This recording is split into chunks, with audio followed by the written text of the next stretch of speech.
Hi everyone, welcome to Raising Autism. As you guys can tell from the title of the video, we are going to be talking about the 2 years since Emma's diagnosis.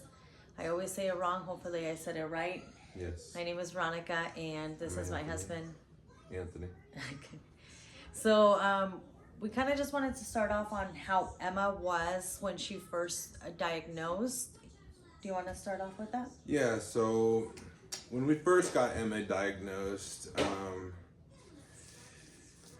well, this is how we learned Emma. Well, we kind of already knew Emma had autism, but when we went to go get her diagnosed, we had brought her to this man's office, and there was a mat that had the ABCs on it, and Emma loves the ABCs, so she was all about that mat.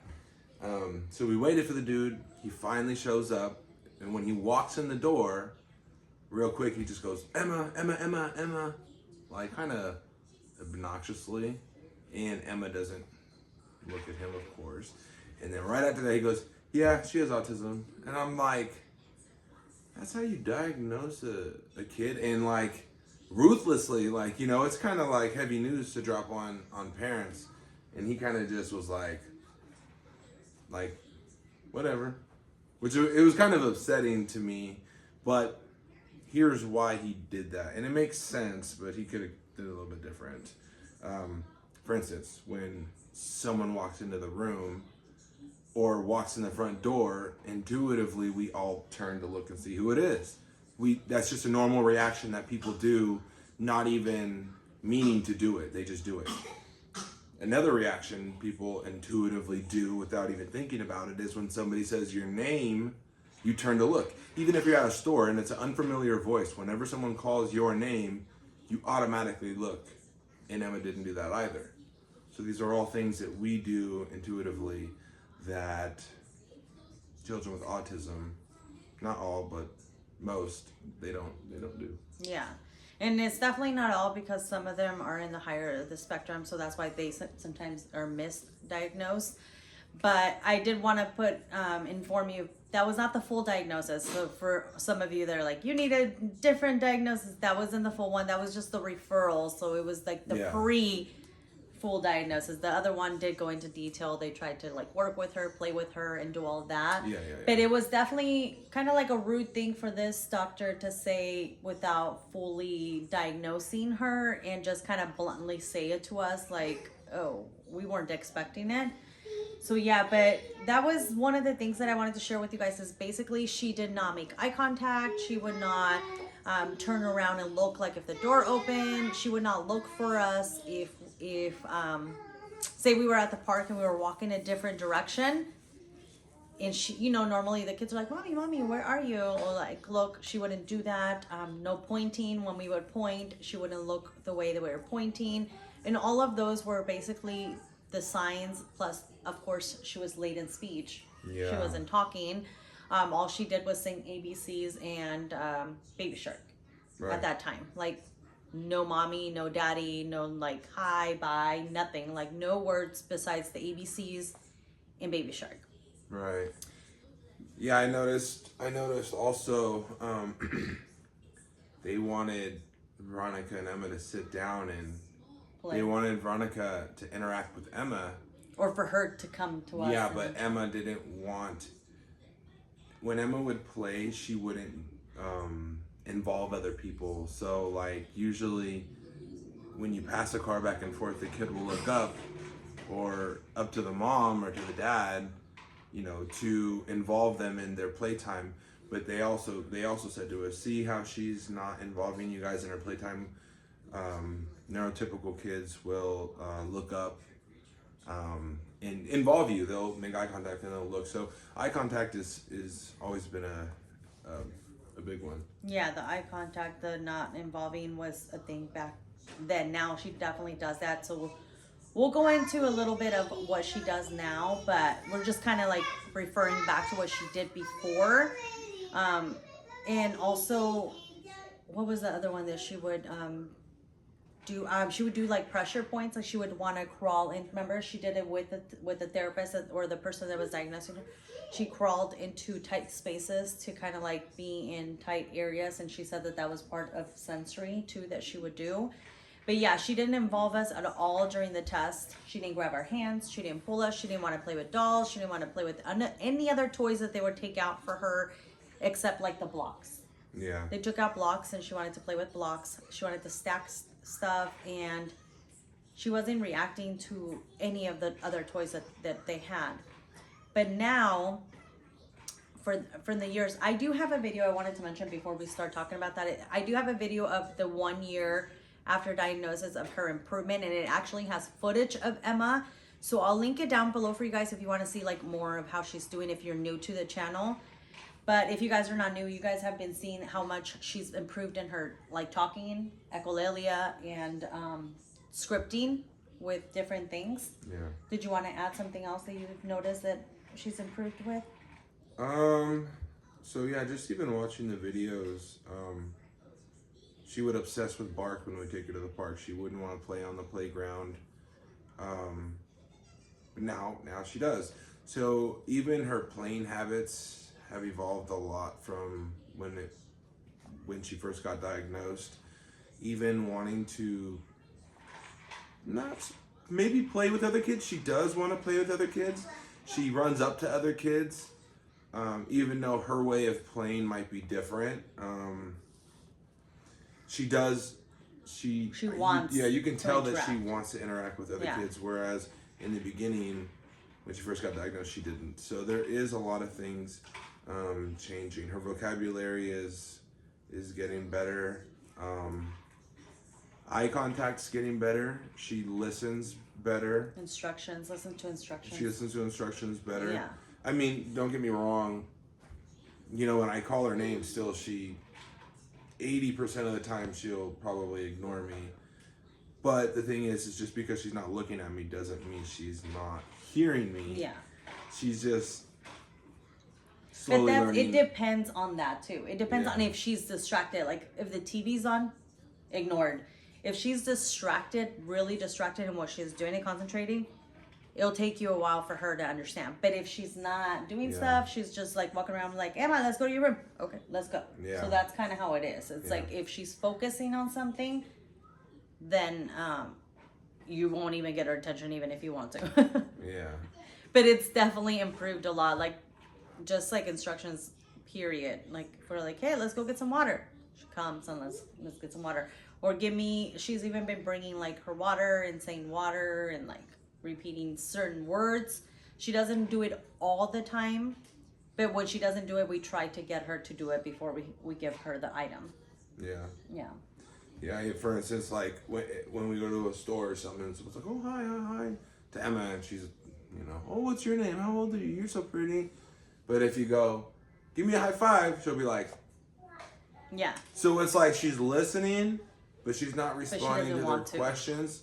But you can tell she's still paying attention because the moment you say something that she likes to do or knows how to do or whatever, she'll do it. Yeah. So it shows that she's still paying attention, which is crazy because sometimes I speak as though she's not paying attention or listening. But she is all the time. She is. So, she's probably going to remember a lot of stuff.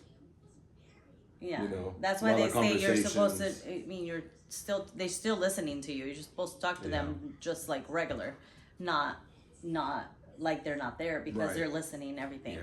And that is something that she does. Like the other day, one of his friends was saying, oh, hi, you little pretty girl or whatever.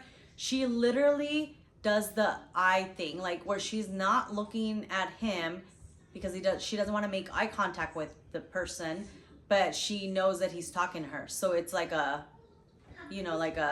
like when you look from your peripheral, how do you say that? Peripheral vision. Yeah. So she does stuff like that, but she has definitely improved on a lot of things. And when I say improved, oh, she's gonna climb out. Let's pick up. Okay, where we left off. Yeah.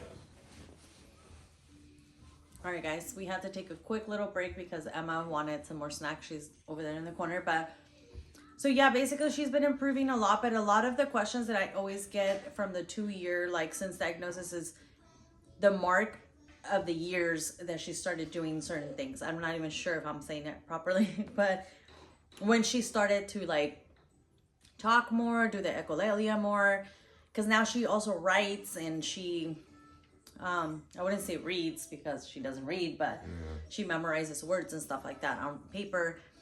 So I say what? It was like at 3 when she started doing more of the echolalia. Yeah. And we started to see the most progress when after she turned. Yeah. Yeah.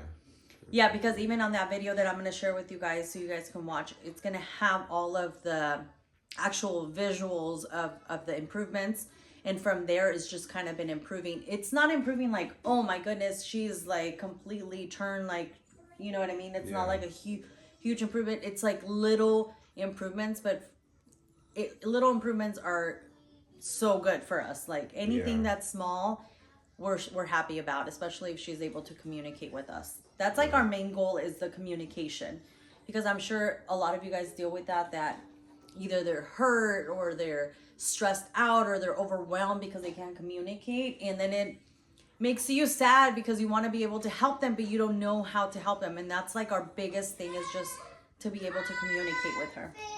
Yeah, when to know what she wants. She'll grab our hands and bring us to the cupboard, to the fridge, and it's a guessing game. Everything we have to do is a guessing game, and it's hard for her and it's hard for us, and then everyone gets frustrated. So we really want to work on being able to communicate with her daughter, and just to know what she's thinking, and just to have a conversation with your child is, man, how we could take the small things for granted, right? I mean, you really don't know how important it is to have a conversation or to know how someone's feeling or thinking. You don't know how important it is until you don't have it. And really, no one deals with that. I mean, it's a very small amount of people who go through this, but for the ones that do, they realize how important it is to be able to communicate with your child, or anyone for that matter. Yeah, but it is definitely improving. You guys see the videos, how her communication skills have improving a little bit, like here and there. It hasn't gone to the point that wow, she's like fully talking to us, but it's definitely improving. Like the other day, she's been saying like little sentences. She says like, I want whatever, like, and I tell her like, I want, and she'll repeat it, and she starts doing things like that now. As before, she would barely even say one word, you know, and now she's like, oh, it's daddy's home, or oh, mommy's home. So it's definitely improving. Yeah. It's just that we don't see the full like a full sentences and communication yet. Right. But I really think it's gonna happen. Like I think she is gonna be verbal. I think she's gonna be able to communicate eventually. But yeah, I'll link that video down below for you guys. We're switching the thing for Emma. I'll link the video for you guys that have been asking like, when did these things start happening? It's the one from last year. That's basically when it started improving and seeing different things. And then from school, she's doing great in school also. So I'll link that video so you guys can go visually watch her improvement on how she was before she got diagnosed until when she was diagnosed. And now it's even more than that. Right. Did you want to add anything else? Just that I'm sure, like all other parents of children with autism, you're trying everything possible to help your child to be able to communicate with them, to make life easier with them. And we've been doing the same. We tried CBD, we tried so many different types of vitamins, we tried everything. And we'll probably continue to keep trying everything. And I know maybe I don't know, hopefully that's not offensive to some people, but we want to converse with our daughter. We want to know how she feels, you know. It's very important to us as parents. So anyway, what I was getting at is right now we've been trying broccoli sprouts. I know we've talked about it, and it's been working. It seems as though the last time I told you guys she had allergies to it, but we went back to retry it again, and it seems like it was just as she was getting sick at the time we were retrying, so I apologize for that. Yeah. We retried it again, and she's been doing it for the past couple of weeks, and no cough whatsoever. Right. Yes. Yeah.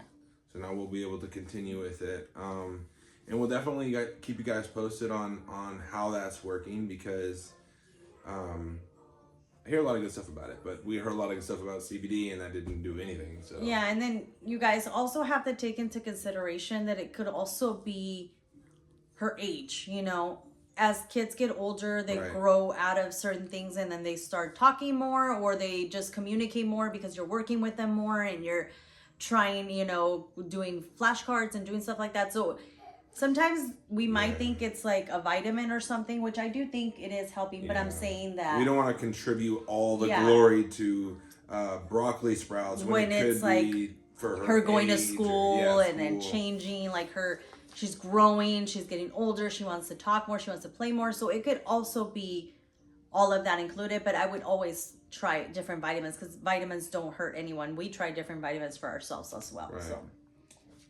but yeah, that is it, guys. If you guys have any questions, definitely leave it down below. That way we can maybe do a follow-up answering some questions. Anything And else? that's it for me. Thank you guys for watching and have a great rest of your day. Bye.